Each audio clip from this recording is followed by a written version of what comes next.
president who unites us around our highest aspirations, a president who leads and listens. History in Chicago.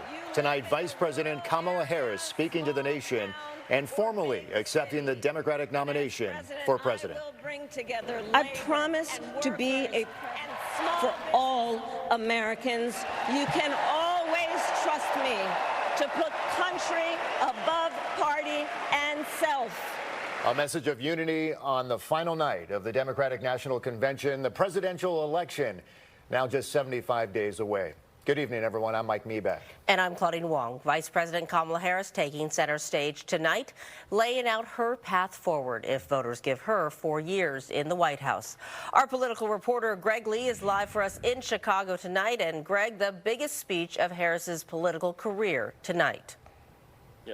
Claudine, Mike, good evening. Indeed, Vice President Kamala Harris putting an exclamation point on the end of the Democratic National Convention. The United Center has cleared out tonight and cleanup has begun. But earlier during her speech, it was standing room only as she laid out her vision for the future and started to make the case against former President Trump. Vice President Kamala Harris took the stage for the biggest speech of her political life in front of a packed house at the United Center. Harris accepting her party's nomination for president in the finale of the DNC a month after she ascended to the top of the ticket. America, the path that led me here in recent weeks was no doubt unexpected.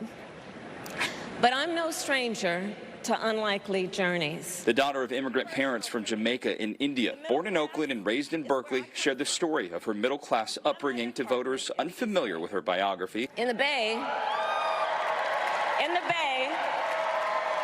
you either live in the hills or the flatlands. We lived in the flats. A beautiful working-class neighborhood of firefighters, nurses, and construction workers. She shared personal details about what drove her to become a prosecutor in Alameda County, a path that led her to politics and ultimately the White House as vice president. Now the first black woman and first Asian American person to lead a major party ticket, making her case to be commander-in-chief.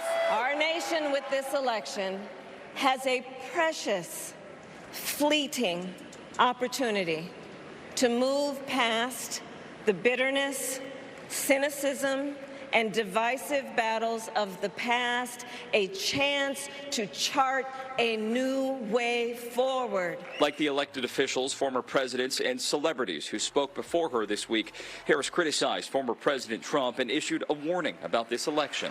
In many ways, Donald Trump is an unserious man. But the consequences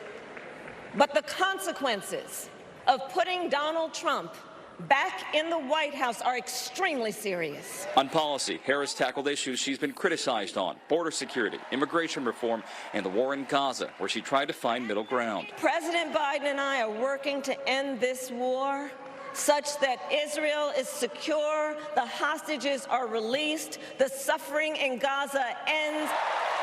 Many in the crowd, especially women, wore white, the color of women's suffrage, in a show of unity for issues important to Harris, like reproductive care. The vice president made appeals to voters across the spectrum and closed with a message of optimism. America, let us show each other and the world who we are and what we stand for. Freedom, opportunity, compassion, dignity, fairness, and endless possibilities. After the speech, Harris appeared on stage with the second gentleman, Doug Emhoff, as well as her running mate, Tim Walz, and his wife. Then 100,000 red, white, and blue balloons fell from the ceiling, officially marking the end of the DNC. Now the sprint continues, both Democrats and Republicans working against the clock. Less than 75 days until Election Day, and they will certainly be focused on those crucial swing states. Reporting live in Chicago, Greg Lee, KTVU, Fox 2 News. Claudine? All right, and this is the beginning of the next phase. Greg Lee reporting live from Chicago. Thank you, Greg.